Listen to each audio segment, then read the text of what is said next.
नमस्कार, लोकतंत्र में स्वागत है आपका और मैं हूं आपके साथ नेहा दुबे। लोकतंत्र में आज हम बात करेंगे गलवान घाटी में जारी घमासान की, बात करेंगे चीन की हिमाकत की, चीन सैनिकों की कायरता की, जिसने 20 भारतीय सैनिकों के साथ बर्बरतापूर्ण तरीके से खूनी संघर्ष को अंजाम दिया। भारत के 20 वीरों ने देश की आन और शान के लिए कुर्बानी दी। अब देश सेना के बलिदान का बदला लेने के लिए उबल रहा है। प्रधानमंत्री ने भी साफ कह दिया है कि यह बलिदान व्यर्थ नहीं जाएगा। चीन को साफ कह दिया है कि भारत अपनी 1 इंच जमीन नहीं छोड़ेगा। भारत में बैठकों का दौर जारी है। दोनों देशों के विदेश मंत्रियों के बीच में बातचीत भी हुई, लेकिन नतीजा बेनतीजा ही रहा। आपको बता दें कि अब सवाल ऐसे में यह है कि क्या भारत चीन को करारा जवाब देगा, चीन से शहादत का बदला लेगा, क्या चीन के कूटनीतिक कुटाई करेगा? इन्हीं सवालों का जवाब आज जानेंगे, लेकिन उससे पहले आपको दिखाते हैं ये रिपोर्ट। चीन ने जो किया वो किसी भी कीमत पर बर्दाश्त के लायक नहीं है। चीन ने जिस तरह से कायरता का परिचय देते हुए निहत्थे भारतीय जवानों के साथ खूनी खेल खेला है। 20 भारतीय जवानों ने बलिदान दिया है। ये बलिदान व्यर्थ नहीं जाएगा। चीन की इस करतूत के बाद पूरा हिंदुस्तान गुस्से के गुब्बार से उबल रहा है। देश में चीन के खिलाफ काफी नाराजगी है। देश में प्रदर्शनों का सिलसिला जारी है। लोग चीन से बदले की आग में जल रहे हैं। चीन को गुमान होगा कि वो 1962 वाले भारत से मुकाबला करेगा और जीत जाएगा। चीन ने गलतफहमी पाल रखी है कि वो सुपर पावर होने का धौंस दिखाएगा और भारत को डरा देगा और भारत अपनी जमीन उसके हवाले कर देगा। पड़ोसियों की जमीन पर नजर गड़ाए चीन के इस गुमान को अब भारत चकनाचूर कर देगा। भारत अब चीन के किसी भी चाल को बर्दाश्त नहीं कर सकता है। न भारत चीन का 1 इंच हिस्सा लेगा और न ही चीन को 1 इंच हिस्सा देगा। अब 2020 का भारत है, जिसकी सेना अब पूरी ताकतवर है। भारत के पास वो हथियार हैं जिससे वो अपनी सीमा की रक्षा करने में सक्षम है। भारत अब परमाणु संपन्न देश है, जिसे चीन डरा धमका कर कब्जा नहीं कर सकता। अगर चीन अब भी नहीं संभला, भारत की संयम की बांध तोड़ता रहा, तो चीन के साथ दोस्ती नहीं, दुश्मनी निभानी पड़ेगी। भारत हमेशा ही पड़ोसी धर्म निभाता रहा है, लेकिन चीन पीठ पीछे छुरा घोंपता रहा है। अब भारत किसी भी कीमत पर चीन की हेकड़ी को बर्दाश्त नहीं कर सकता। भारत चीन सीमा पर 20 भारतीय सैनिकों की शहादत के बाद देश में चीन के प्रति गुस्सा है। से जितने भारतीय लोग हैं, जितना सामान चाइनीज प्रोडक्शन है, उसको पूरी तरह बहिष्कार करना चाहिए। यहाँ तक कि फ़ोन के अंदर जो ऐप्स वगैरह हैं, जितना हमारा चाइनीज़ रॉ मटेरियल वगैरह पूरी तरह बहिष्कार करना चाहिए। चाइना का प्रोडक्ट यूज करना बंद कर देंगे तो हमारे देश की अर्थव्यवस्था बहुत अच्छी सुधरेगी और हमारे देश को विकास भी मिल सकता है। कि हमारी भारतीय सेना जो है, सुरक्षा बल उनको मुंहतोड़ बराबर जो है जवाब दे रहे हैं और आगे भी देते रहेंगे। अगर ऐसी हिमाकत करेगा तो उसको बराबर जो है जवाब मिलेगा। प्रधानमंत्री नरेंद्र मोदी ने लद्दाख में चीन से विवाद पर पहली बार बयान दिया। पीएम मोदी ने कहा कि जिन जवानों की शहादत हुई है वो व्यर्थ नहीं जाएगी। पीएम ने कहा कि हमें अपने जवानों पर गर्व करना चाहिए। पीएम मोदी ने कहा कि मैं देश को भरोसा देता हूं कि जवानों का बलिदान व्यर्थ नहीं जाएगा। उन्होंने ये भी कहा कि सैनिक मारते मारते मरे हैं। पीएम मोदी ने कहा, हमने हमेशा से अपने पड़ोसियों के साथ मिलकर काम किया, हमेशा उनके विकास और कल्याण की कामना की। जहां कहीं मतभेद भी रहे, हमने हमेशा ये प्रयास किया कि मतभेद विवाद न बने। हम कभी किसी को उकसाते नहीं हैं, लेकिन अपने देश की अखंडता और संप्रभुता के साथ समझौता भी नहीं करते। जब भी समय आया है, हमने देश की अखंडता और संप्रभुता की रक्षा करने के लिए अपनी शक्ति का प्रदर्शन किया है, अपनी क्षमताओं को साबित किया है। पीएम मोदी ने कहा कि त्याग और तपस्या हमारे चरित्र का हिस्सा है, विक्रम और वीरता भी हमारे चरित्र का हिस्सा है। देश की संप्रभुता और अखंडता की रक्षा करने से हमें कोई भी नहीं रोक सकता। इसमें किसी को भी भ्रम नहीं होना चाहिए। भारत शांति चाहता है, लेकिन भारत उकसाने पर हर हाल में जवाब देने में सक्षम है। मैं देश को भरोसा दिलाना चाहता हूं,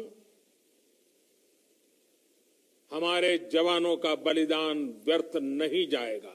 हमारे लिए भारत की अखंडता और संप्रभुता सर्वोच्च है और इसकी रक्षा करने से हमें कोई भी रोक नहीं सकता। इस बारे में किसी को भी जरा भी भ्रम या संदेह नहीं होना चाहिए।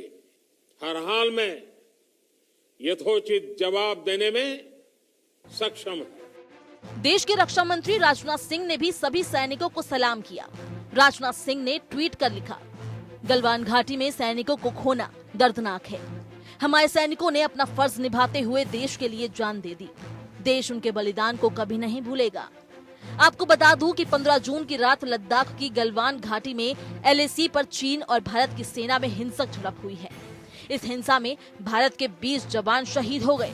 इस हमले में चीन के करीब 40 जवान हताहत हुए हैं, लेकिन चीन ने अब आधिकारिक तौर पर कोई संख्या नहीं बताई है। त्याग और तितिक्षा हमारे राष्ट्रीय चरित्र का हिस्सा है, लेकिन साथ ही विक्रम और वीरता भी उतना ही हमारे देश के चरित्र का हिस्सा है। मैं देश को भरोसा दिलाना चाहता हूं, हमारे जवानों का बलिदान व्यर्थ नहीं जाएगा। देश में 20 जवानों की शहादत को लेकर गुस्सा है और हर कोई चीन से बदला लेने की बात कर रहा है। इन जवानों के परिवारों ने कहा है कि उन्हें गर्व है कि उनके परिवार के एक सदस्य ने देश के लिए जान दी। शहीदों की लिस्ट में देश के अलग अलग हिस्सों से जवान शामिल हैं। कोई हैदराबाद से है तो कोई पंजाब से। इसके अलावा उत्तर प्रदेश, बिहार और पश्चिम बंगाल के भी कई जवान शामिल हैं। अब सवाल ये है कि क्या भारत शहादत का बदला लेगा? क्या जिस बहादुर जवान ने देश के लिए बलिदान दिया है उसका बदला सरकार लेगी? क्या चीन को इस बार करारा जवाब मिलेगा? चीन की हिमाकत का जवाब देगा हिंदुस्तान? Bureau report, APN। जी हाँ, तो लोकतंत्र में दरअसल आज हम बात करेंगे कि किस तरह से गलवान घाटी में जिस तरह से 20 भारतीय सैनिक एकता, अखंडता और देश के लिए लड़ते लड़ते शहीद हो गए। साथ ही आपको बता दें, ये सीधी तस्वीरें हम आपको दिखा रहे हैं।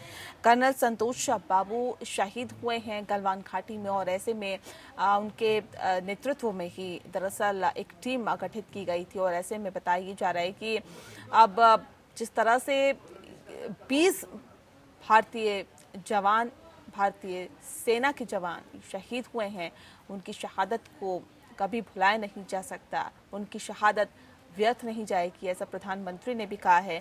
देश की सरकार लगातार इस बात का जिक्र कर रही है।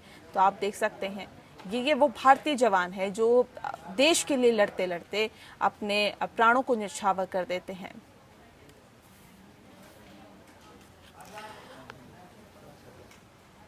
और इस विषय पे हम तफसील से चर्चा करेंगे। हमारे साथ खास मेहमान मौजूद हैं, उनसे आपका तारुफ करा देते हैं। जितेंद्र कुमार ओझा जी हमारे साथ हैं, पूर्व संयुक्त सचिव है रॉ के। बहुत स्वागत है सर आपका। ब्रिगेडियर रिटायर्ड संदीप थापर जी हमारे साथ है, डिफेंस एक्सपर्ट है। संदीप जी, बहुत स्वागत है आपका। डॉक्टर दीपक वोहरा जी हमारे साथ है, विदेशी मामलों की जानकार है। बहुत सर स्वागत है आपका। सबसे पहले सवाल मेरा ब्रिगेडियर रिटायर्ड संदीप थापर जी आपसे है। जिस तरह से प्रधानमंत्री कहते हैं कि जो जवान हमारे शहीद हुए हैं उनकी शहादत व्यर्थ नहीं जाएगी, क्या वाकई ये कहा जा सकता है? क्योंकि जो हालात और जो स्थितियां फिलहाल बनी हुई है देश में, LAC की अगर हम बात करें तो वहां पर लगभग 1.5 महीने से ऐसे ही हालात है, तमाम बैठकें की, लेकिन नतीजा सिफर ही निकला। जो प्रधानमंत्री ने स्टेटमेंट दी है वो एक रिजॉल्व दिखाता है देश का, और आगे जो फ्यूचर कोर्स ऑफ एक्शन होगा उसके बारे में आई थिंक मेरा फीडबैक आ रहा है। सर आपकी आवाज हमें ठीक पहुंच पा रही है, आप अपनी बात रखिए। ओके, सो ये आगे सेट करेगा कि मिलिट्री कैसे एक्ट करेगी, कैसे निर्देश मिलेंगे। ये एक आइडिया मिल रहा है कि जब प्रधानमंत्री ने बोला है कि 1 इंच भी हमारी जमीन के बारे में कॉम्प्रोमाइज नहीं किया जाएगा और इनका भरपाई की जाएगी दुश्मन देश को से, तो ये एक इंडिकेटर है कि कैसे क्या आगे एक्शन होगा। लेकिन इसको हम पास्ट हिस्ट्री से जो एक्शन हुए हैं जैसे पाकिस्तान बालाकोट, उसके साथ कंपेयर नहीं कर सकते क्योंकि हालात अलग हैं, देश अलग हैं, टेरेन अलग है, तो रिएक्शन भी अलग होगा क्योंकि इंडिया चाइना का बॉर्डर बहुत लंबा है। अगर आप चाहते हैं हम मुंह तोड़ जवाब दे सकते हैं, लेकिन अगर आप दूसरा भी बॉर्डर, पाकिस्तान का बॉर्डर ऑलरेडी एक्टिव है, आप चाहते हैं कि एक बॉर्डर जो 50 साल से शांत है वो भी एक्टिव हो जाए, तो फौज तैयार है, देश को तैयार होना पड़ेगा इसके लिए। ठीक है। डॉक्टर दीपक वोरा जी, क्या वाकई जो हालात और जो स्थितियां बनी हुई है, हम अपने पड़ोसी देशों की बात करते हैं, एक तरफ पाकिस्तान है जिसके साथ हमारा जो तनावपूर्ण संबंध रहा है, अभी भी इसी तरह की स्थितियां बनी हुई है। इसके साथ ही अगर हम चीन की बात करें, चीन भी वक्त वक्त पर आंखें तरेरता रहता है। नेपाल की बात करें, नेपाल ने भी आंखें दिखाना शुरू कर दिया है। जो हालात और जो स्थितियां फिलहाल सर बनी हुई है, उसके मद्देनजर क्या वाकई आपको लगता है कि अब ये सही वक्त है ईंट का जवाब पत्थर से देने का? आपने पहले अभी जो रिपोर्ट दिखाई थी उसमें मैं सुन रहा था कि भारत क्या करेगा, भारत में ये क्षमता है कि मुंह तोड़ जवाब देगा, एक्सेट्रा। समझ कीजिएगा, डिप्लोमेसी में हम लोग ये क्या होता है कि विन विन सिचुएशन या जीरो सम गेम की बात नहीं करते। आपने मेरे 10 मारे हैं, मैं आपके 15 मारूंगा, एक्सेट्रा।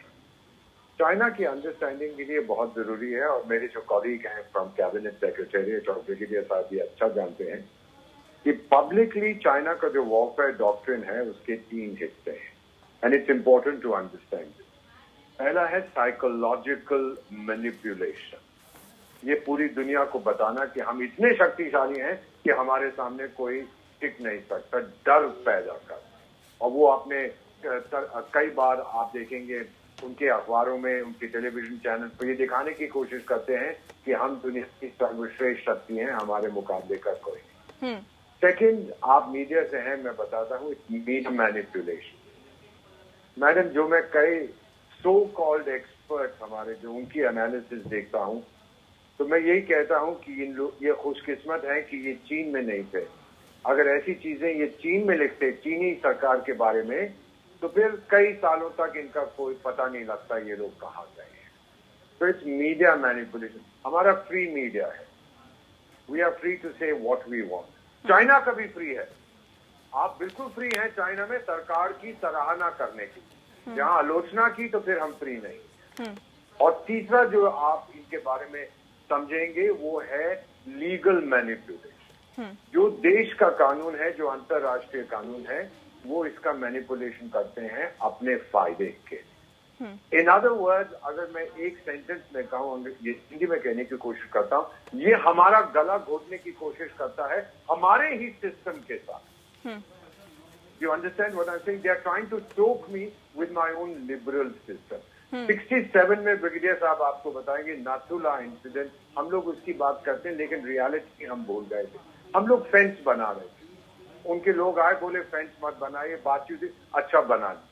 हमारे जवान जब वापस गए open area to continue the construction of the fence, तो एक सीटी बजी चाइनीज बंकर से और हैवी मशीन गन से शुरू कर दिया। हमारे लोग बिल्कुल खुले में थे, नो कवर। तो इस टाइप का धोखाधड़ी बार बार ये लोग करते हैं। और फिर ऑफकोर्स नाथुला के इंसिडेंट में जब हमने जवाब दिया हैवी आर्टिलरी के साथ, तो फिर सफेद झंडा लहराने लगा। तो there is no question of trust in these people. अब जो जिस लद्दाख की आप बात कर रही हैं इलाके की, मैं वहां पे विशेष सलाहकार रहा हूँ स्वाधिकृत प्राधिकरण का कई सालों से। I seen every part of that country. I must have been to Pangong, Brigadier Saab, at least 30 times. One of my favorite destinations. जाता था, ये जो फिंगर्स की आप बात करते हैं, जो कुछ है, गलवान है, everywhere I've been. There is no question about it कि वो हमारा था। आज तक आपने रोका नहीं। आपने 1/3 या 2/3 हिस्सा पैंगोंग का आपके कब्जे में है 62 के बाद, बाकी तो बड़ा क्लियर हमारा था। ये नया कहाँ से रोज आ जाता है? This is what I mean by legal manipulation, media manipulation and psychological manipulation. बिल्कुल, ये तो वजह, ये तो यही हो गया कि आप बेवजह कहीं ना कहीं आप मुसीबतें भारत के लिए खड़ी कर रहे हैं या फिर विवाद खड़ा करना चाह रहे हैं। Let me complete. तो ये लोग क्या करते हैं ma'am, which is very clearly understood across the world, कि इन लोगों ने अब हर बार नए कानून बना। जब भी भारत का नेशनल इंटरेस्ट इन्वॉल्व है, भले ही न्यूक्लियर सप्लाई में मुखातिब है, और एक जो आतंकी है तो कहते हैं बहुत बीमार है, अजहर मसूद जो उसका नाम है, जब उसको डिक्लेयर करना था उस पर एक टेक्निकल हॉल्ट लगा। I mean, misusing the international legal system जो उनको पावर देता है as permanent member of the Security Council. इन लोगों का दीन धर्म ईमान नहीं है. Now what kind of response, man? ये मैं ब्रिगेडियर साहब और मेरे जो कॉलीग हैं फ्रॉम कैबिनेट सेक्रेटरी से बताना चाहता हूँ. We don't need an all of government response. हमें चाहिए all of country response. Every political party, every civil servant, every citizen of India should get together and से मिलके भारत एक होके अब जवाब देगा. लेकिन आप पढ़ेंगी कल परसों सो कॉल्ड एनालिस्ट एक्सपर्ट, कभी को ये लिखेगा कभी को वो लिखेगा. But we need an all of nation approach कि अब इनफ, अब इसके बाद हम बिल्कुल भारत एक होकर सर जवाब देता रहा है और आगे भी देता रहेगा. बहुत अच्छी बात आपने कही है. जितेंद्र कुमार ओझा जी, सवाल इस बात को लेकर भी है कि हाल ही में अभी विदेश मंत्रालय की तरफ से कहा गया है कि ये प्री प्लान था, पहले से ही योजनाबद्ध तरीके से ये तय किया गया था कि इस तरह का हमला करना है, इस तरह से खूनी संघर्ष करना है और ऐसा किया गया. तो क्या इसमें हमारी खुफिया एजेंसियां नाकाम साबित हुई है या विफल साबित हुई है, कहा जा सकता है? देखिए, इसके बारे में मैं तो बाहर आ गया हूँ सरकार से, मेरा कहना कुछ भी ठीक नहीं होगा. लेकिन जैसे एम्बेसडर बोरा साहब ने कहा कि पूरे देश को एक साथ होना होगा, उससे पहले भी मैंने भी कहा है कि नेशनल सिक्योरिटी के मैटर्स पे सरकार, ऑपोजिशन, मीडिया और एनालिस्ट सारे लोगों को एक साथ रहना चाहिए. जहाँ आप कह रहे हैं कि इसका क्या का क्या रहा या इसका आने का क्या रहा, देखिए ये कॉमन सेंस की बात है. काफी दिनों से ये बात की जा रही थी. 19 जनवरी को मैंने एक टॉक किया था, पे भी है, उसमें हमने कहा था कि जब भी सी जिनपिंग के टेन्योर में वो सम्राट बन गए, राष्ट्रपति नहीं है, पूरे लाइफ टर्म के लिए उन्हें अपने आप को प्रेसिडेंट बनवा लिया, और वो जो सिस्टम चाइना का है कुछ भी नहीं है. तो जब भीतर में कोई भी दिक्कत होगी तो उनको ये बदखिलाफ करना ही करना. तो जैसे ही कोविड आता है और भीतर में उन्होंने अपने बहुत सारे राजनीतिक प्रतिद्वंदियों की हत्या की है, एंटी करप्शन बिल चलाया, जो पूरी तरीके से सिलेक्टिव मेजर रहा, और जो उनके पोटेंशियल ये थे जो उनको अपोज कर सकते थे उनको करप्शन के चार्ज पे पड़े. पुराने सीनियर जो फंक्शनरीज थे उन सभी की हत्या हो गई. तो देखिए वो ऐसे इसमें चल रहे थे, तो उनको दिक्कत हुई, इंटरनली भी पॉलिटिकल दिक्कत हुई. ये कहा जाता है कि कोरोना में कितने लोग चीन में मरे हैं, उन्होंने उसको छुपा के रखा है. बहुत सारे मास्क की बर्निंग हुई है, इसको भी उन्होंने छुपा के रखा है. और जब दुनिया भर में के खिलाफ ये बनने लगा, एक विस्तार बनने लगा और दिक्कत हुई, तब वो भारत के पास आए. तो क्योंकि उनका बहुत एग्रेसिव एजेंडा है और पूरे एशिया के देश है, जापान से लेके देखे, वियतनाम से लेके देखे, दूसरे इंडोनेशिया, इन सब से लेके तो भारत की तरफ देख रहे हैं कि भारत एक मजबूत देश है. तो उन सबको बताने के लिए वो वाकई शक्तिशाली उन्होंने ये काम किया. और एक बात मैं और कहना चाहूंगा कि चाइनीज मीडिया छुपाती है कि कितनी कैजुअल्टी हुई, लेकिन हकीकत यह है कि चाइनीज सोल्जर्स बहुत ही बैडली पेड हैं, उनकी तनख्वाह बहुत कम होती है. देखिए हमारे यहाँ दिक्कत जरूर है, लेकिन उनके यहाँ दिक्कत और ज्यादा है जो वर्कर्स की एक्सप्लॉयटेशन का है. आईफोन की फैक्ट्री में बहुत सारे वर्कर्स ने सुसाइड कर लिया है खुद से, और ये खबर उनके पास आती नहीं है. उनके यहाँ भी जो इक्वालिटी है वो बहुत खतरनाक है. उनके सोल्जर्स में, ऑफिसर्स और सोल्जर्स में बहुत ज्यादा डिफरेंसेस हैं. सोल्जर्स बहुत डिस्पेज हैं. और आपने कहा हमारे यहाँ पर कितनी कैजुअल्टी हुई है उसका पता चला, मगर उनके यहाँ बहुत जगह से मेरे जो मित्र हैं सारी दुनिया में वो बता रहे हैं कि उनके यहाँ कैजुअल्टी हमसे बहुत ज्यादा हुई है, हमसे दुगने से भी ज्यादा कैजुअल्टी हुई है. तो देखिए जो भी हो, चाइना का हमेशा से एक एग्रेसिव अप्रोच रहा है और ये रहेगा ही रहेगा. हम चाहें कि हम बहुत अच्छे हैं, हम ये करना नहीं चाहते, हमारे हिसाब से दुनिया नहीं बदल सकती. चाइना और पाकिस्तान दोनों के पॉलिटिकल सिस्टम को सोच के हमारी एक बड़ी मजबूत रिस्पॉन्स होनी चाहिए. ठीक है, कूटनीतिक स्तर पर तो भारत अपने स्तर पर काम करेगा, लेकिन जिस तरह से अभी ये कहा गया कि सेना को छूट दे दी गई है, ये भी खबर निकल के सामने आ रही है. थापर साहब किस तरह से इसे देखें और ये कितना महत्वपूर्ण था? देखिए जो रूल्स ऑफ एंगेजमेंट चाइना के साथ हैं वो पाकिस्तान से अलग हैं, क्योंकि हमने पिछले 30 साल में 1993 से 96, 2013, 15 में ऐसे कुछ प्रोटोकॉल्स एस्टैब्लिश किए हैं चाइना के साथ, कुछ फॉर्मेलिटीज एस्टैब्लिश की हैं जिसमें कि फायर नहीं खोला जाता. जैसे कि आपको पता है 1975 के बाद कोई फायर नहीं हुआ है चाइना के बॉर्डर पे। तो ये प्रोटोकॉल थोड़ी सी अलग है। अब इसको हमें रीथिंक करना पड़ेगा। ये जो बार बार आप लोग कह रहे हैं कि गवर्नमेंट ने हमें फ्री हैंड दे दिया है, गवर्नमेंट का हमेशा फ्री हैंड रहता है, लेकिन आगे की कार्रवाई एक एस्टैब्लिश प्रोटोकॉल के हिसाब से होगी कि नहीं, अब ये हमें सोचना है। क्योंकि अभी तक उसी प्रोटोकॉल के हिसाब से हम निहत्थे गए वहां पर चेक करने कि जो पार्टी गई कि क्या 6 जून को जो डिस्कस हुआ था कि इस जगह से विड्रॉ करेंगे, क्या चाइनीज ने विड्रॉ किया है कि नहीं। जब पहुंचे निहत्थे वहां पर तो उन्होंने घेर लिया और लड़ाई धक्का मुक्की शुरू हो गई और मारना शुरू कर दिया। लेकिन थापर साहब, ये प्रोटोकॉल का उल्लंघन नहीं है क्या? ये प्रोटोकॉल का उल्लंघन नहीं है जो चीनी सेना ने किया? इसीलिए मैं कह रहा हूं कि अब हमने रूल्स ऑफ एंगेजमेंट रीथिंक करने पड़ेंगे अब चाइना के साथ के क्या हम आगे से ही इसको करेंगे। मैं तो कहता हूं कि वो क्या फौजी है जो हथियार नहीं लेके जाता। आप बेशक हथियार लेके जाइए, बहुत तरीके हैं कि उसको ऑफेंसिव यूज ना, उसका बैरल नीचे हो, उसका सेफ्टी कैच सेफ पे हो ताकि आप गलती से भी फायर ना खोल सकें, लेकिन अपनी प्रोटेक्शन के लिए हथियार ले जाना बहुत जरूरी है। आप बेशक एक एलिमेंट जो जिसके पास हथियार है वो साइड पे नीचे खड़ा कर दें ताकि अगर जरूरत पड़े पे बुलाना पड़े, और जब आप एक्चुअली कांटेक्ट में जाएं बगैर हथियार के जाएं, लेकिन आप पूरा कॉलम बगैर हथियार के ले जाएं और फिर ये हो, तो इसके बारे में सोचना पड़ेगा। बिल्कुल। डॉक्टर दीपक वोरा जी, कितना इत्तेफाक रखते हैं आप ब्रिगेडियर संदीप थापर जी की बातों से? इनका ये कहना है कि अपने प्रिकॉशंस को लेके तो चलना ही चाहिए, ये जो ऐसे जाया गया है ये वाकई आगे भी हमें इस और ध्यान देने की जरूरत है, खतरनाक हो सकता है और हुआ भी। मैं 110% in agreement हूँ with Brigadier Saab. He's a professional soldier, highly decorated, with a lot of experience, so there's no question ये बिल्कुल सही कह रहे हैं। जो एक फौजी है उसकी पहचान उसके शस्त्र है। महाभारत पढ़िएगा आपको पता लगेगा, शस्त्र के बिना हम लोग फौजी नहीं होते। जी जी। दो चीजें यहाँ पे अगर आप इजाजत दें मैं कहना चाहता हूँ। जो इस समय हमारे चीफ ऑफ डिफेंस स्टाफ है, जो पहले चीफ ऑफ आर्मी स्टाफ थे, 2 साल पहले, मैं तो ऑब्जर्व एनालिस्ट हूँ, मैं समझने की कोशिश करता हूँ कि लोग जो कहते हैं क्यों कहते हैं। 2 साल पहले उन्होंने कहा था कि we should be prepared for a 2 front war.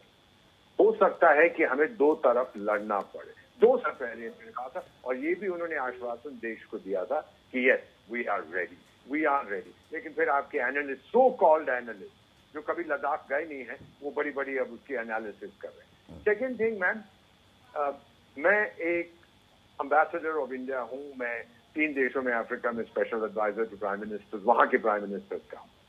आपके प्रधानमंत्री ने इलेक्शन स्पीच में कहा था जब बालाकोट की स्ट्राइक हुई कि माफ करना मेरी फितरत नहीं है, चुन चुन के हिसाब। एंड व्हेन ही सेड कि भारत जवाब देगा, विश्वास करिए हमारे पास क्षमता है, डिप्लोमेटिक क्षमता है, हमारे पास मिलिट्री ताकत है, हमारे पास इंटेलिजेंस क्षमता है कि हम जवाब देंगे। मैं मॉनिटर कर रहा हूं इस समय मीडिया, इंटरनेशनल मीडिया, ऑस्ट्रेलिया में, साउथ कोरिया में, जापान में, यूनाइटेड स्टेट्स में, and the sympathy for the Indian position, आप हैरान हो जाए। एक भी जो मैंने देखे हैं international media, local television channel, radio channel, कोई भी चीन की तारीफ नहीं करता। Everybody says that once again India has been betrayed, which is true to Chinese character.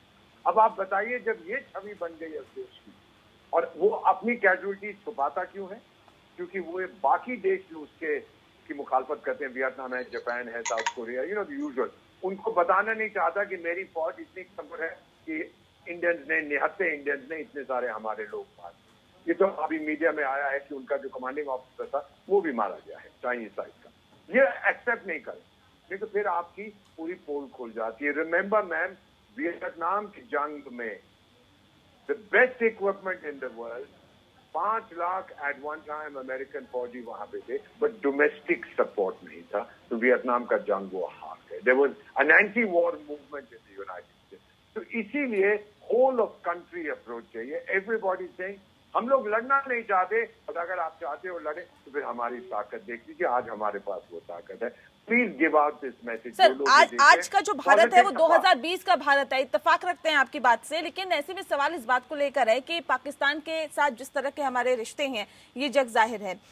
चीन की सीमा भी भारत से लगती है, चीन के साथ भी अगर रिश्ते बहुत ज्यादा खराब हो जाते हैं, नेपाल के साथ भी हालात जिस तरह से फिलहाल बने हुए हैं, अगर सभी देशों के साथ, सभी पड़ोसी देशों के साथ रिश्ते खराब होते हैं तो ये भी कहीं अच्छा संकेत नहीं जाता। Ma'am, don't take Pakistan and Nepal into consideration. Nepal is insignificant. I'm sorry, I'm speaking as an observer analyst, not as a former. It's insignificant, totally insignificant.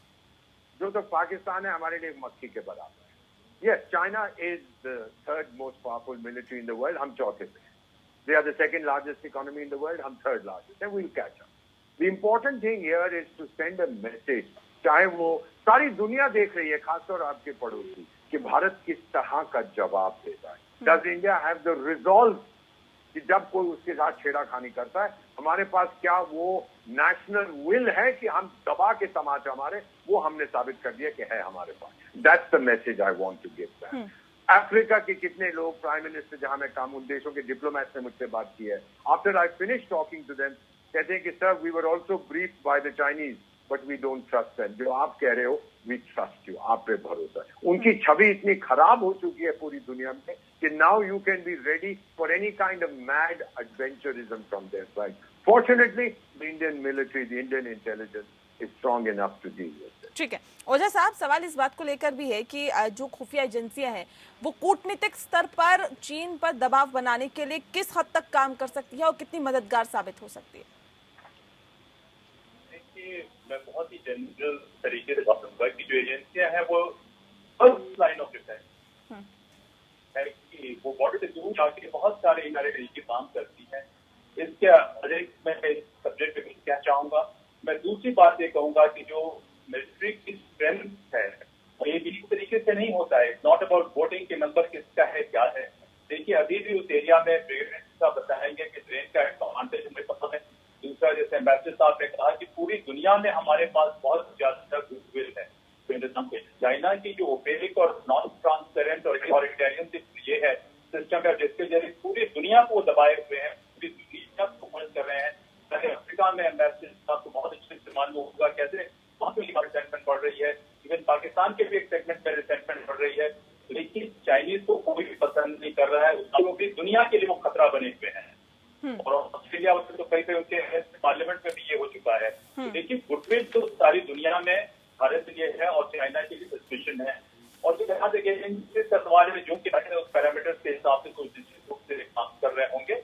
और इस समय मैं यही कहूँगा, साहब ने कहा कि पूरे देश का रिजॉल्व है कि नहीं, पूरे देश का रिजॉल्व बहुत मजबूती से दिखाई पड़ रहा है। और ये इससे भी साबित होता है कि जो हमारी तरफ कैजुअलिटीज हुई है, हमारी मीडिया ने तो बताया है, उनके छुपाने के बावजूद आज के समय में छुपाना मुश्किल हो चुका है। और इस वजह से साइकोलॉजिकल एज जो है उनके खिलाफ है।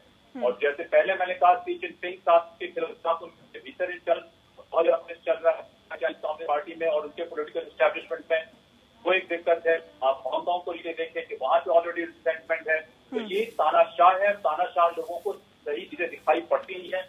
उनको लगता है कि सारी दुनिया में वही सबसे सही है, सारी दुनिया को उनको करना पड़ेगा। और इस गलतफहमी में ये तानाशाह अपने आप को भी बर्बाद करते हैं, अपने देश को भी बर्बाद करते हैं, सारी दुनिया में तबाही लाने की कोशिश करते हैं। तो हम उम्मीद करते हैं कि जो पब्लिक ओपिनियन बन रही है, जो चीजें बन रही हैं, उससे शी जिनपिंग साहब के दिमाग में थोड़ी सी जो है सैनिटी आएगी। और वो सैनिटी आने के बाद जो है जोरदार जो थप्पड़ लगेगा भारत के डिफेंस फोर्सेस के जरिए, इन दोनों का एक प्रभाव होगा और चीजें स्टेबलाइज करेंगे। और इसमें जिन एजेंसीज का जिनका जो रोल है, आई एम श्योर वो सारे लोग अपने रोल को अच्छे से करने की कोशिश कर रहे हैं। ठीक है थापर साहब, एक सवाल इस बात को लेकर है कि चीन की गंदी आदत के बावजूद भारतीय नेतृत्व की तरफ से और हमेशा संयम बरतने की बात की गई है, एक परिचय दिया गया है कि आप संयम के साथ हम तो आगे बढ़ेंगे।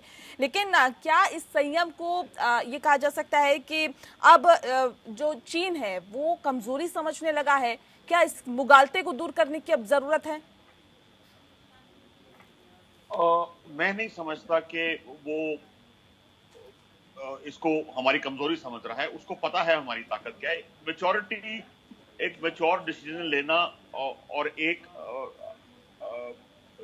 कम ताकत की वजह से डिसीजन में फर्क है। बड़ा सोच समझ के डिसीजन लिया जाएगा, क्योंकि आप देखिए 3,500 किलोमीटर की हमारी बॉर्डर है चाइना के साथ। अगर आप चाहते हैं उसको एक्टिव करें, सिलेक्टिव एक्टिव तो होगा नहीं कि लद्दाख में एक्टिव और अरुणाचल में नहीं, सिक्किम में नहीं, तो अगर आप चाहते हैं कि पूरा एक्टिवेट करें तो आप तैयार रहने चाहिए। मैं कहता हूं कि बगैर लड़े भी चाइना को सबक सिखाया जा सकता है, डिप्लोमेटिक, इकोनॉमिक और बहुत तरीके हैं। मिलिटरीली हमें भी किया जा सकता है, जैसे कि जिसे बोलते हैं क्विड प्रो को। कई ऐसी जगह हैं जहां हम चाइना के पीछे जाके बैठ सकते हैं, उनकी पोजीशन को अनटेनेबल कर सकते हैं, तकलीफ में डाल सकते हैं पूरे बॉर्डर पे, लद्दाख में ही। तो एक तो अपनी डिफेंसेस को और मजबूत करना ताकि आगे चाइना कुछ ना कर पाए। दूसरा, कुछ ऐसी 3-4 जगह चुनना जहां वो आगे आके बैठे हैं, हम उनके पीछे जाके बैठ जाएं और उनको फोर्स करें कि वो छोड़ दें, क्योंकि सारी जगह पे ये एलएसी है, परसीव्ड एलएसी है, दोनों का क्लैरिटी तो है नहीं कि यहाँ ये एग्जैक्टली एलएसी है, दोनों की लाइनें अलग हैं। तो कहीं पे जैसे उन्होंने किया है गलवान में आके, हम कहीं पे जहां सेटल्ड है एलएसी वहां उनके पीछे जाके बैठ जाए और बोले ये हमारा इलाका है, तो ये किया जा सकता है। लेकिन एक सवाल मेरा यहाँ पर दीपक जी आपसे है, क्योंकि अगर कोरोना के कहर की बात करें तो चीन के खिलाफ जो वैश्विक स्तर पर जो माहौल बना हुआ है, और उसमें क्या लगता है आपको कि क्योंकि अमेरिका की तरफ से कहा जा रहा है कि निष्पक्ष तौर पर अब चीन की पूरी जांच होनी चाहिए कि आखिर कोरोना कैसे फैला, और इससे पहले भी आपने देखा होगा कि अमेरिका की तरफ से कई बयान आए हैं, तो क्या उस स्तर पर अब भारत को भी अपनी भागीदारी आगे बढ़ानी चाहिए? There is no question, सवाल नहीं होता। What you have said is absolutely correct। देखिए, चाइना को हम लोग ओवर एस्टिमेट नहीं करते, ना अंडर एस्टिमेट करते, रियलिस्टिक एस्टिमेट है। डिप्लोमेटिक स्तर पर मैं आपको यकीन के साथ कह सकता हूँ, 38 years I was privileged to serve India, उसके बाद एज स्पेशल एडवाइजर आपको बता सकता हूँ दैट इन डिप्लोमेसी, और जो क्वालिटी हमारे डिप्लोमेट की है, हमारे और उनके बीच में, चाइनीज के बीच में जमीन आसमान का फर्क है। हम आसमान में हैं, वो जमीन के नीचे है। They can't match us, they are bullies, और बुलिंग किसी को पसंद नहीं। पहली चीज तो ये आप बिल्कुल समझ लीजिएगा। Second issue that international media में, पूरी दुनिया में इस समय जो गुडविल है for India and the opposite ill will for China, of course उसका फायदा उठाया जाए। जब ऑस्ट्रेलिया ने पहली बार मांग उठाई थी फॉर एन इंडिपेंडेंट इंक्वायरी, तो चाइनीज ने टैरिफ लगा दिए वाइन इंपोर्ट पे, मीट इंपोर्ट। यानी कहने का जो मैसेज चाइना दे रहा है, देने की कोशिश कर रहा है, मैम, इट्स अ मैसेज कि मेरे साथ पंगा नहीं लो, मैं तो ये करूंगा। और ऐसा एटीट्यूड काउंटर प्रोडक्टिव होता है। यू नो, आप लोगों ने, I don't know if you notice, brigadier साहब and my colleague from cabinet secretary, कि मई में, पिछले महीने में, president of the United States photos Donald Trump ने न्यूज में कहा था कि this is only the beginning of what I am going to do with China. I might even break relations, and it will benefit America to the extent of $500 billion. हमने ध्यान नहीं दिया कि शायद ये बोलते रहते, but there is a method in his madness, जो उन्होंने कहा है। I might sever relations. It's a very strong statement that came. It wasn't given enough attention. So the only thing I'd like to say, ma'am, that on each phase, intelligence, military, political perhaps we're not able to because we are a multi-party system, वो लोग single party system. But diplomatically, we are way ahead. और बाकी जो देश हैं, श्रीलंका जहाँ हम्बनटोटा है, या कहीं और, उन्हें even Gwadar, some of the Pakistani media को जो मैंने पढ़ने की कोशिश की है, between the line, वो ये कह रहे हैं यार, अगर ये लोग इस तरह से उनका जो टेरिटोरियल क्लेम है सही है कि नहीं, बट वो अपनी फौज को भेजने को तैयार है, तो व्हाट इज द मैसेज दूसरे देशों को जा रहा है? चाइनीज ये नहीं समझ पा रहे हैं that every action you take, उससे एक मैसेज होता है। ये नहीं है कि आज आपने एक्शन लिया, कल सब भूल जाएंगे। हमारी याददाश्त बहुत लंबी है और हम इसे याद रखें। बिल्कुल, इसे याद रखना भी चाहिए, क्योंकि जो हालात और जो स्थितियां फिलहाल बनी हुई है। डॉक्टर दीपक वोहरा जी, मैं लौटूंगी आपके पास, लेकिन सवाल मेरा जितेंद्र कुमार ओझा जी आपसे है, क्योंकि जो हालात और जो स्थितियां बनी हुई है, संयम कितना यहाँ पर महत्वपूर्ण हो जाता है जितेंद्र जी? क्योंकि अब जो चीन की तरफ से ये चाल चली गई है, उसका अंतर्राष्ट्रीय स्तर पर किस तरह का मैसेज क्या है, जिस बात का जिक्र अभी डॉक्टर दीपक वोहरा जी कर रहे थे, और वो भारत के लिए कितना फायदेमंद होगा? देखिए, जहाँ तक संयम का सवाल है, पिछले दो पैनलिस्ट ने कहा कि हमेशा से सरकार की तरफ से पॉलिसी रही है, तो वो मैटर की क्या होना चाहिए, हमें अपने कॉल पे भरोसा रखना चाहिए, उन पे पूरी तरीके से छोड़ देना चाहिए। जो उनको ठीक लगता है, जैसे ठीक लगता है, वो स्थिति को सबसे अच्छे से जानते हैं और वो मेरे उसको हैंडल कर रहे हैं और अच्छे से हैंडल कर रहे हैं। लेकिन जो दूसरा असर आपने कहा, देखिए जो गुडविल है, जो आप बता रही हैं, उस गुडविल को हमें ट्रांसलेट करना चाहिए। एक और चीज ध्यान देना चाहिए कि चीन ने अपने आप को दुनिया भर में स्प्रेड कर रखा है। जब हम बहुत ज्यादा फैल जाते हैं तो संभव है वो बहुत ज्यादा ताकत है, लेकिन उतने सारे पॉइंट पे आप वल्नरेबल भी हो जाते हैं। तो जब दुनिया भर में आपने अपने आप को फैला रखा है, सारी दुनिया में आपके प्रति एंटीपैथी बढ़ रही है, तो देखिए ये जो तरीका है उसके उतने ही पॉइंट पे आप वल्नरेबल भी हैं। तो ये जो मेरे लोग, आपके एनालिस्ट लोग कैलकुलेशन करते हैं, जैसे एम्बेसडर साहब ने कहा वो अगर में गए ही नहीं है, फिर भी वो कॉल को भी सबक देने की कोशिश करते हैं कि ये हाइट तक करना चाहिए, हाइट की अच्छी है, जब उनके हमें भी बड़ी टेंशन होती है। देखिए उस एरिया में जो आप नहीं जानते हैं, किताब पढ़े आप निर्भर कर सकते हैं, जो उनके उसको भले रहने चाहिए ना, जो कि लोकल थिएटर में हमारी फौज सबसे मुस्तैद है, सबसे चुस्त है, उसको पता है क्या करना है। जहाँ से दुनिया भर में वो फैले हुए हैं वहाँ पे जिन लोगों का जो रोल है, आज इस सरकार के बातचीत से आज देखे कि प्रधानमंत्री को बहुत संयम से भरा लतातुला एकदम सटीक सा जवाब आया, बहुत दृढ़ता थी, वो उन्होंने एक्स्ट्रा कहा नहीं। तो उसकी बातचीत से हम उम्मीद लगा रहे हैं, उनकी बातचीत से कि निश्चित रूप से जो चीजें हैं, हमारे जो कंसर्न लोग हैं उस पर लगे हुए हैं और हम इस स्थिति को, ठीक है, जो आप बता रहे हैं, तो इससे हैंडल करेंगे। ठीक है, बातचीत की आपने बात की है ब्रिगेडियर संदीप थापड़ जी। सवाल इस बात को लेकर भी है कि बातचीत की बात यहाँ पर की जा रही है। बातचीत तो सर 20 मई से चल रही थी और जब इस तरह की खूनी संघर्ष को अंजाम दिया गया तब भी बातचीत का दौर चल रहा था। बावजूद इसके इस तरह की चीजें निकल के सामने आती है। सर ऐसा 45 साल बाद हुआ है। सवाल इस बात को लेकर है कि जब बातचीत चल रही थी तो क्या आपको लगता है कि वजह क्या रही इसके पीछे? क्योंकि एक प्लानिंग के जरिए, जब विदेश मंत्रालय ये कह रहा है कि एक प्लानिंग के जरिए इस तरह का खूनी संघर्ष किया गया, खूनी खेल खेला गया, तो आखिर इसके पीछे की वजह क्या आप मानते हैं कि बातचीत होने के बावजूद भी इस तरह किया गया? देखिए ये सुनिश्चित है, इसमें कोई शक नहीं है, ये प्री प्लान है। अब बातचीत एक सेट ऑफ रूल्स के हिसाब से की जा रही है, एक पार्टी उसको मान रही है, हम उसको मान रहे हैं, लेकिन दूसरी पार्टी उसको उसके खिलाफ चली जाए, जो हुआ नहीं है पिछले 45 साल में। ये डॉक्टर साहब बेटर जानते हैं, ये डिप्लोमेसी में नहीं, ये इंटरनेशनल, जब आप आपस में एग्रीमेंट है तो आप उसको इतने छोटी चीज के लिए तोड़ते नहीं है। ये अंडरस्टैंडिंग थी कि ये छोटी चीज कैसे हो सकती है सर? 20 जवान शहीद। नो सॉरी, मेरे को आपने कनेक्ट उसको नहीं किया। मैं ये नहीं कह रहा कि मैं कह रहा हूं कि एक पोजीशन, जब 6 तारीख को बात हुई है, इस पोजीशन को से पीछे जाना है 2.5 किलोमीटर, लेकिन उसको वेरीफाई करने हम जा रहे हैं। डिसाइड किया हुआ है 7-8 दिन पहले कि पीछे हटना है, और आप देख रहे हैं कि जो पार्टी आई है निहत्ती है। सेट ऑफ रूल्स बोलता है कि उनको आप अगर प्रॉब्लम है तो फ्लैग ड्रिल से वापस कर दें कि नहीं अभी नहीं, या अपने इंटरप्रेटर के थ्रू बोल दें कि ये, आप उनको अटैक करते हैं तो ये सेट ऑफ रूल्स को आपने तोड़ा है। तो अब वो सेट ऑफ रूल्स मानी नहीं है, अब नए सेट ऑफ रूल्स बनाए जाएंगे। और जैसे कि सब आप लोग बता रहे हो कि गवर्नमेंट ने आर्मी को बोला है कि आप का खुला हाथ है, तो अब आर्मी आगे का रूल सोच सकती है, और इसमें कोई मुझे शक नहीं है कि सुनिश्चित है। अदरवाइज कोई लोकल कमांडर इस लेवल का एक्शन नहीं ले सकता जो हिस्ट्री में नहीं हुआ है। तो वो सोच समझ के आए हैं, जबकि उनको जब 6 को बात हुई है कि हटेंगे, तो उन्होंने पहले से प्लान किया कि हम नहीं हटेंगे, हमको हटाने आएंगे तो हम ये करेंगे।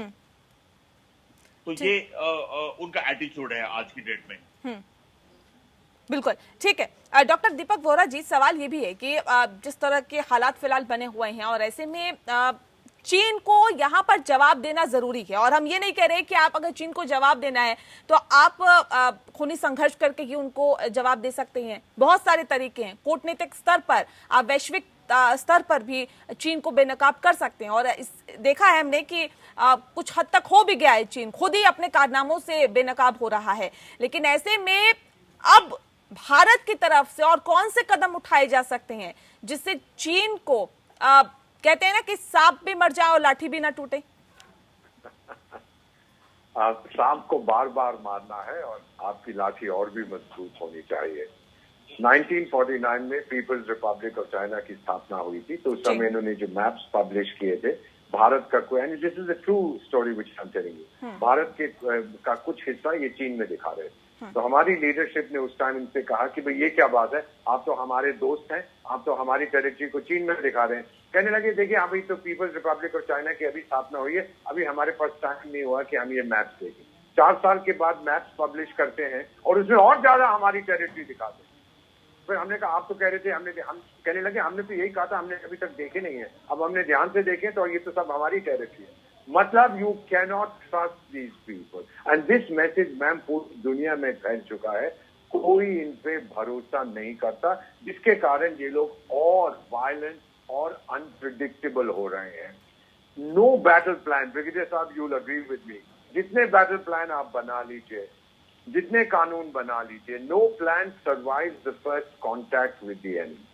चाइना ने जो किया है वो प्री प्लान था, नो क्वेश्चन, लेकिन भारत का रिस्पॉन्स जो था they did not anticipate that, तभी तो उनके लोग मरे हैं और अब वो और हैरान हो गए हैं। वो कभी बताएंगे नहीं अपने देश में कि हमारे इतने लोग मरे हैं। वो तो टोटलिटेरियन डिक्टेटरशिप है, अगर कोई जरूरत करेगा लिखने की उसका नंबर ऐड हो जाएगा टू द डेड बॉडी। तो ये चीज आप हमेशा याद रखिए, उन पे भरोसा नहीं किया जा सकता। And second, the entire international community is behind India understanding कि चाइना ने अपने कार्ड को ओवर प्ले कर दिया है और भारत जिस तरह से मजबूती से डट के उनके सामने खड़ा है, बाकी देश कह रहे हैं कि हम भी ये कर सकते हैं।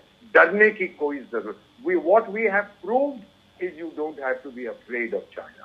इकोनॉमिकली अब उनको चोट लगेगी, यूनाइटेड स्टेट्स तो दे रहा है, हम भी दे रहे हैं, ऑस्ट्रेलिया भी दे रहा है, यूरोपियन यूनियन भी दे रही है, बहुत चोट लगेगी उनको। पॉलिटिकली लग चुकी है, diplomatically they are out, militarily जैसे ब्रिगेडियर साहब ने आपको बताया, and I am entirely in agreement कि हमने उनको बहुत तगड़ा जवाब दिया है।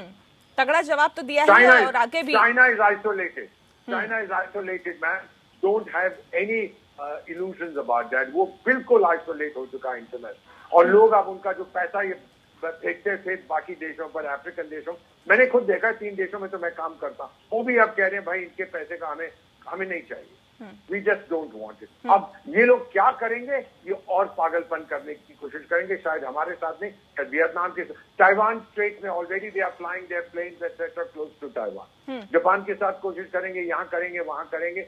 आखिर कब तक आप अकेले रहेंगे? चाइनीज को ये बात समझ नहीं आती, ना वो समझेंगे। इतनी बौखलाहट की क्या वजह आप ओझा साहब समझते हैं कि शी जिनपिंग की बौखलाहट इस हद तक पहुंच गई कि जब बातचीत चल रही है बावजूद इसके खूनी संघर्ष हो जाता है? क्या इस बौखलाहट की वजह ये है कि उनको अपने वर्चस्व का खतरा सता रहा है? क्या इस बौखलाहट की वजह ये है कि कम्युनिस्ट पार्टी की अगर हम बात करें तो वहां पर अब उन्हीं की पार्टी में उन्हीं की पकड़ कमजोर होती जा रही है? क्या इस बौखलाहट की वजह यह है कि बेरोजगारी इस कदर बढ़ गई है कि अब चीनी सरकार से संभाले नहीं संभल रही है? क्या इस बौखलाहट की वजह यह है कि अर्थव्यवस्था पटरी से उतर चुकी है? क्योंकि चीन में इस साल अंतर्राष्ट्रीय मुद्रा कोष ने यह कहा है कि 1.2% जीडीपी रहने का अनुमान है। इस बौखलाहट की सर क्या वजह मानते हैं ओझा साहब?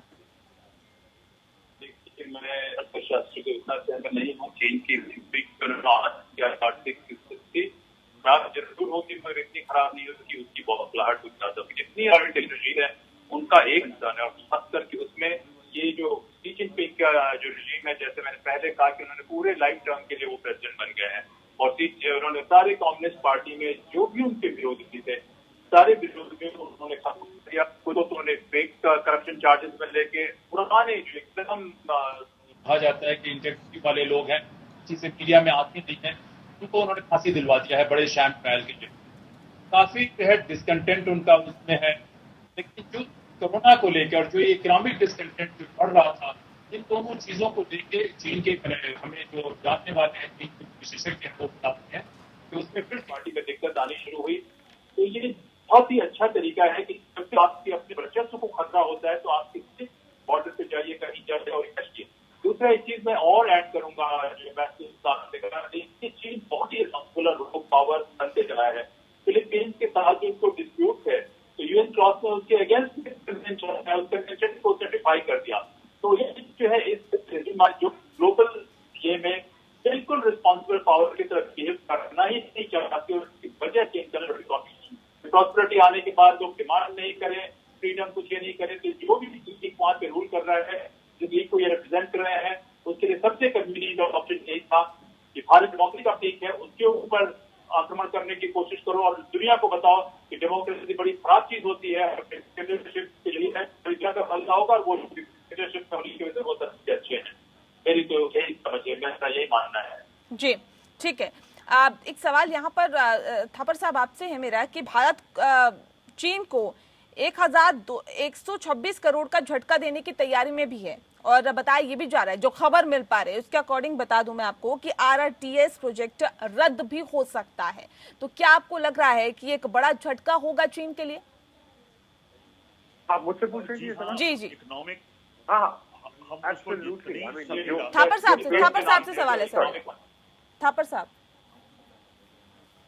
इकोनॉमिक तौर पे हम चाइना को जितनी क्षति पहुंचा सकते हैं उतना अच्छा है, और ये एक बाकी मिलिटरीली आप क्या करें या नहीं करेंगे वो तो बात की बात है, लेकिन इकोनॉमिकली जो बैनिंग चाइनीज गुड, जो उनको कोई कॉन्ट्रैक्ट नहीं देना और कोशिश करना कि उनको इंटरनेशनली भी उनके जहां वो टेंडर डालते हैं हम भी डालें और उनको वो कॉन्ट्रैक्ट हम लें, इकोनॉमिकली अगर हिट करेंगे तो चाइना को हर्ट करेगा, बिल्कुल हर्ट करेगा। तो लेकिन अब सेना को फ्री हैंड दे देना, अब किस तरह का बदलाव हम सोचे कि हो सकता है आने वाले वक्त में?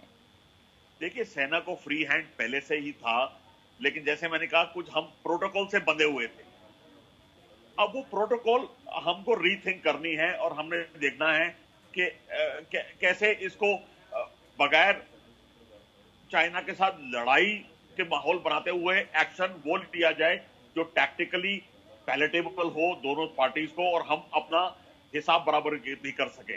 ठीक है, क्योंकि हम कार्यक्रम के आखिरी पड़ाव में एक छोटा छोटा सवाल मैं आप लोगों से ले लेती हूँ। डॉक्टर दीपक वोरा जी, बहुत संक्षिप्त में आंसर दीजिएगा इसका, कि सवाल इस बात को लेकर है कि अब भारत की तरफ से क्या कदम उठाने की जरूरत है? China has to be reassured ma'am. Soviet संघ टूटा था, अमेरिका ने गोलियां नहीं बचाई थी, इट वाज इंटरनल कॉन्ट्रडिक्शन। और जो मैं देख रहा हूं, चाइना डरा हुआ है CPC, ग्लासनोस्ट और पेरिस्ट्रोइका, ओपननेस एंड फ्रीडम सोवियत संघ में आए, वो टूट गया। चाइना ने उस लेसन को अपनाया है, नहीं आने देगा। और मेरी भविष्यवाणी ये है कि जो इस समय इंटरनेशनल सिचुएशन है, तो convergence of anti China sentiment है। मैम, मेरी उम्र हो चुकी है, मैं जिंदा रहूं ना रहूं, आप जब भी ये प्रोग्राम करेंगी आज के 5 साल बाद, जब चाइना हैज इम्प्लोडेड, मुझे याद करके कहिएगा कि ये भविष्यवाणी कर गए। जी जितेंद्र जी, अब क्या और कदम उठाने की जरूरत है? चाइना पे भरोसा हरगिज नहीं कर सकते। चाइना एकदम कंसिस्टेंट पॉलिसी रही है टेरिटोरियल एक्सपेंशन की। कम्युनिज्म आ जाने के बाद भी चीन में साम्राज्यवाद रहा है, तो हमें इस चीज को ध्यान में रखना है। दूसरी बात मैं कहूंगा कि टैक्टिकली बहुत रॉबस्ट रिस्पॉन्स देना है, और मैं सचिव साहब से बहुत इत्तेफाक करता हूँ। सर, आप आने वाले 20 साल तक रहेंगे और हम लोग आपके लाइफ टाइम में भी लगाते हैं, ये कहना चाहूंगा। इसलिए मैं कहूंगा कि देखिए, सब कुछ होने के बाद लॉन्ग टर्म में स्ट्रेटेजिक रूप में हमने अपने गवर्नेंस के को भूलना है। ये सिर्फ 130 करोड़ हिंदुस्तानी के लिए ही, बल्कि पूरी दुनिया में प्रजातंत्र की मजबूरी है, और लॉन्ग टर्म में इसका इस मुद्दे से कोई लेना देना नहीं है। और मुझे विश्वास है कि आने वाले कुछ दिनों में कुछ ऐसा होगा, तो हमें रॉबस्टली जवाब देना है और चाइना पे बिल्कुल भरोसा नहीं करना है। चलिए, बहुत शुक्रिया आप सभी मेहमानों का हमारे साथ इस खास चर्चा में शामिल होने के लिए। तो इसके साथ ही ये कहा जा सकता है कि भारत संयम रखिए, कि भारत बहुत जल्द जवाब देगा, और उसी भाषा में जवाब देगा जिस भाषा में चीन समझता है। इसी के साथ लोकतंत्र में इतना ही। नमस्कार।